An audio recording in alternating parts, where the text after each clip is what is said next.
ଆଜି ଗୋଟେ ଏମିତି ଦିନ ଥିଲା, ଲକ୍ଷ୍ମୀ ମା ଆଉ ଦୁର୍ଗା ମା ଦୁହେଁ ମିଶି ଧରାପୃଷ୍ଠକୁ ଆସିଥିଲେ। ମାନେ ଆଜି ସୁଦଶା ବ୍ରତ ବି ଦଶହରା ବି। ସେଥିପାଇଁ ମୁଁ ପ୍ରଥମେ ଲକ୍ଷ୍ମୀ ମାଙ୍କ ପୂଜା ପାଇଁ ବ୍ରତ ଧରି ମନ୍ଦିରକୁ ବାହାରି ପଡ଼ିଥିଲି। କିନ୍ତୁ ବାହାରେ ବର୍ଷା ହେଉଥିଲା। ସେଇ ଝିପିଝିପି ବର୍ଷାରେ ଆମେ ଆମ ବାହନକୁ ଧରି ପୂଜା ପାଇଁ ବାହାରି ପଡ଼ିଥିଲୁ। ପୂଜା ସାରି ଆସି ଠାକୁର ଘରେ ଚିତା ପକାଇଥିଲି। କାହିଁକି ନା ଚିତା ପକାଇ ଯଦି ମନ୍ଦିରକୁ ଯାଇଥାନ୍ତି ତାହେଲେ ମନ୍ଦିରରେ ଲାଇନରେ ଛିଡ଼ା ହେବାକୁ ପଡ଼ିଥାନ୍ତା। ତାପରେ କିଚେନକୁ ଆସି ବ୍ରେକଫାଷ୍ଟ ପାଇଁ ପୁରୀ ଛାଣିଥିଲି। ଆଉ ସେପଟ ସାଇଡ଼ରେ ମମି କ୍ଷୀରି ବସାଇଥିଲେ।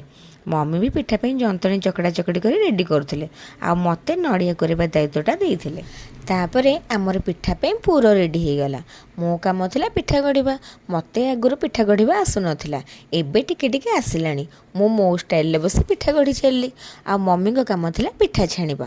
ଆମ ଶାଶୁ ବୋହୂଙ୍କ ପିଠା ଗଢ଼ା ଛଣା ଭିତରେ ବାପା ଆମର ଠାକୁର ପୂଜା ଆରମ୍ଭ କରିଦେଲେ।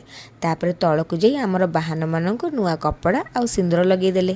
ତାପରେ ମୋର ପରିବା କଟାକଟି ଷ୍ଟାର୍ଟ ହେଇଗଲା ରୋଷେଇ ପାଇଁ। ଆଉ ରୋଷେଇ ସରିଲା ପରେ ମୋ ପୁଅ ଆଗ ଖାଇବା ଷ୍ଟାର୍ଟ କରିଥିଲା। ତା ପୁଣି ଛାତ ଉପରେ। ତା'ର ପିଲାବେଳୁ ଛାତ ଉପରେ ବୁଲି ବୁଲି ଖାଇବା ଅଭ୍ୟାସଟା ରହିଯାଇଛି।